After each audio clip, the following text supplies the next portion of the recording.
अस्सलाम वालेकुम गाइस, मैं हूं रमशा कमल और welcome back to my YouTube channel. तो जिस तरह से हमने देखा कि कोरोना से मुताल्लिक जो केसेस हैं उनमें कमी भी आ रही है और काफ़ी हद तक पाकिस्तान भर में भी अब इस पर काबू पा लिया गया है। हमने देखा कि अभी ये खबर भी आई है कि टर्की जो है उसने भी तमाम पाबंदियां उठाने का ऐलान कर दिया है और काफ़ी हद तक अब रिलीफ होता नज़र आ रहा है दीगर ममालिक में भी। उसकी वजह यही है कि ज़्यादा से ज़्यादा जब लोग वैक्सीनेटेड हो जाएंगे, चाइना में पहले ही पाबंदियाँ उठा दी गई, तो जब जितने लोग वैक्सीनेटेड होते जाएंगे इस बीमारी पर काबू पाना, इस वबा पर काबू पाना उतना ही आसान होता जाएगा और ज़िंदगी बैक टू नॉर्मल हो जाएगी। तो ख़बर यह है कि जो कोरोना है उस SOPs में रिलीफ का ऐलान कर दिया है हुकूमत ने, और अब जो SOPs में नरमी की गई है वो क्या है वो मैं आपसे शेयर करूँगी।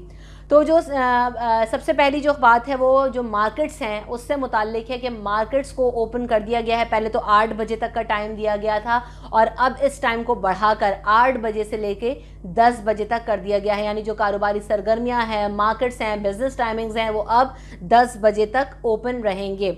उसके अलावा जो सिनेमा घर हैं, जो रेस्टोरेंट्स हैं, उनको भी खोलने का कह दिया गया है और जो ये रेस्टोरेंट्स में जो इंडोर डाइनिंग होगी उसमें 50% तक लोगों को जाने की इजाज़त दी जाएगी, जबकि आउटडोर डाइनिंग में 100% तक लोग मौजूद हो सकते हैं। एक और चीज़ को ख़ास तौर पर यकीनी बनाने के लिए कहा गया है हुकूमत की जानिब से, वो ये कि जो भी लोग रेस्टोरेंट में इंडोर डाइनिंग के लिए आएंगे उनके लिए वैक्सीनेटेड होना लाजमी है और यही शिक सिनेमा घरों के लिए भी रखी गई है। और इंतज़ामिया की जानिब से इस बात को यकीनी बनाना होगा कि जो लोग भी इंडोर आएंगे, चाहे वो सिनेमा घर हो या रेस्टोरेंट्स हो, आप पहले उनके जो सर्टिफिकेट्स हैं, ये जो वैक्सीनेशन सर्टिफिकेट है जो कि नादरा से मिल रहा है आफ्टर यू आर वैक्सीनेटेड, तो आपको वो इस सर्टिफिकेट आप साथ लेके घूमना अपने NIC की तरह लाजिम होगा। अगर आप इंडोर डाइनिंग करना चाहते हैं, सिनेमा हॉल्स में जाना चाहते हैं, तो पहले आपको ये अपना सर्टिफिकेट चेक कराना होगा, उसके बाद ही आपको अंदर जाने की इजाज़त मिलेगी। पम्प्स हैं, मेडिकल स्टोर्स हैं और जो इस तरह की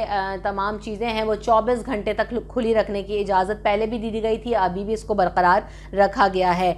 इसके अलावा अगर जो शादी हॉल्स हैं उनको भी खोल दिया गया है और उसमें भी जो आउटडोर अगर इवेंट्स होंगे तो उसके अंदर 400 तक लोगों को आने की इजाज़त होगी, और अगर इंडोर इवेंट है या इंडोर शादी है तो उसमें 200 लोगों को बुलाने की इजाज़त होगी। 200 के करीब लोगों की गैदरिंग हो सकती है और ये गैदरिंग भी तभी मुमकिन होगी जब लोग वैक्सीनेटेड होंगे और अपना वैक्सीनेशन सर्टिफिकेट साथ लाएंगे। अब यही बात है कि हम देखेंगे कि पाकिस्तान में कितने % शादी हॉल्स हैं जिसमें आप सर्टिफिकेट चेक करके जाने की इजाज़त दी जाएगी, क्योंकि जब ये SOP आई थी कि आपने मास्क पहनना है, सैनिटाइज़र का इस्तेमाल करना है, तो हमने देखा था कि किसी गैदरिंग में, किसी शादी में इवन मास्क तक का इस्तेमाल नहीं हुआ था।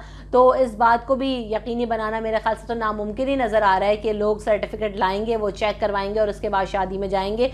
अगर वो नहीं लाएंगे तो उन्हें अंदर जाने की इजाज़त नहीं होगी। ऐसा होगा भी नहीं, यहाँ मुझे तो होता हुआ नज़र नहीं आ रहा, लेकिन बहरहाल SOP तो बनाई गई है हुकूमत की जानिब से, वो मैं आपसे शेयर कर रही हूँ।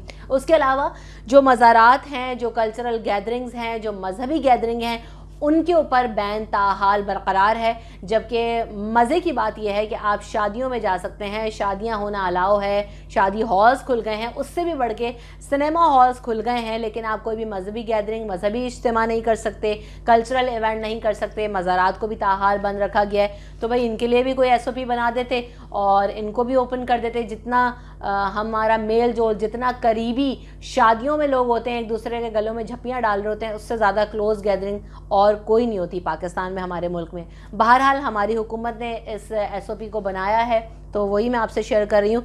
उसके अलावा जो सिनेमा हॉल्स हैं वो 1 बजे तक ओपन रखने का टाइम दिया गया है, क्योंकि लोगों को सस्ती तफरीह फराहम करनी है। तो पार्क्स भी खुले रहेंगे, तफरीही मकामात भी खुले रहेंगे और जो पब्लिक प्लेसेस हैं, जो पब्लिक ट्रांसपोर्ट है वो भी खुली रहेगी। ट्रांसपोर्ट के लिए भी, जो पब्लिक ट्रांसपोर्ट है उसके लिए भी ये हुक्म आया है कि जो सीट बाय सीट लोगों को नहीं बिठाना, बल्कि जो स्पेस है 70% तक, 50% तक उसको मेंटेन करना लाजिम है, ताकि लोग एक दूसरे से फासला बरकरार रखे पब्लिक ट्रांसपोर्ट में सफ़र कर सकें। उसके अलावा जो मोस्ट इम्पॉर्टेंट चीज़ थी वो ये थी कि तालीमी इदारों से मुताल्लिक जो फ़ैसला है वो सूबाई हुकूमतों नहीं करना है। इस बारे में जो वफाकी हुकूमत है उसने कोई एक्शन प्लान नहीं दिया, कोई SOP नहीं बताई है। और ख़ास तौर पे अभी जो छुट्टियों का मामला चल रहा है, गर्मियों की छुट्टियां किसी देनी है या नहीं देनी है, इसका इख्तियार, इसका डिसीजन सूबाई हुकूमतों ने ही लेना होगा। मुझे तो अभी ये समझ में नहीं आ रहा कि भाई कौन सी गर्मियों की छुट्टियां, अल्लाह अल्लाह करके कुछ स्कूल्स खुले हैं, कुछ बच्चे ऑनलाइन एजुकेशन से हट के फिजिकल एजुकेशन की तरफ वापस आए हैं, अपने स्कूल्स में जा रहे हैं, रूटीन एक दफ़ा से फिर बनना शुरू हुए हैं। हमारे यहाँ जो ख़ास तौर पे स्कूल लेवल है उसके ऊपर तो ऑनलाइन एजुकेशन इतनी बेहतर तरीके से हो भी नहीं रहा था, सिस्टम इतना बेहतर चल भी नहीं रहा था, बच्चे अच्छे तरीके से पढ़ भी नहीं पा रहे थे। अभी स्कूल खुले और बात हो गई छुट्टियों की। तो अगर इस साल इतना अरसा स्कूल्स बंद रहने के बाद अगर इस साल गर्मियों की छुट्टियों में रिलीफ दे दिया जाता है या उनको स्किप कर दिया जाता है तो मेरा नहीं ख्याल कि बहुत बड़ी कोई बात होगी। और हमें कोई अशद ज़रूरत है कि बच्चों के स्कूल खुलते ही अब हमारा अगला जो मसला बन गया है वो ये है कि गर्मियों की छुट्टियां देना लाजिम है, वरना इसके बगैर तो जनाब कोई काम हो ही नहीं सकता। तो मेरा ये ख्याल है कि गर्मियों की छुट्टियां तो इस दफ़ा देनी नहीं चाहिए, बच्चों को पढ़ने दें, एक दफ़ा फिर उनका रूटीन बन रहा है उनको रेगुलेट करने दें, उनको जाने दें।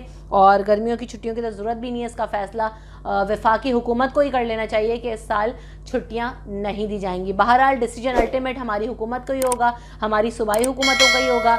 ये जो ताज़ा तरीन अपडेट आई थी कोरोना SOP से मुतालिक जो रिलीफ दिया गया है वो मैंने आपसे शेयर की। ख़ास तौर पर मुझे कमेंट में ज़रूर बताइएगा कि आप क्या मुझसे मुत्तफ़िक़ हैं कि गर्मियों की छुट्टियां इस साल देनी चाहिए या नहीं देनी चाहिए, और आपकी इस पर क्या राय है मुझे कमेंट में ज़रूर बताइएगा। रमशा कमल को दीजिए इजाज़त, अपना ख्याल रखिएगा, अल्लाह ने के बाद।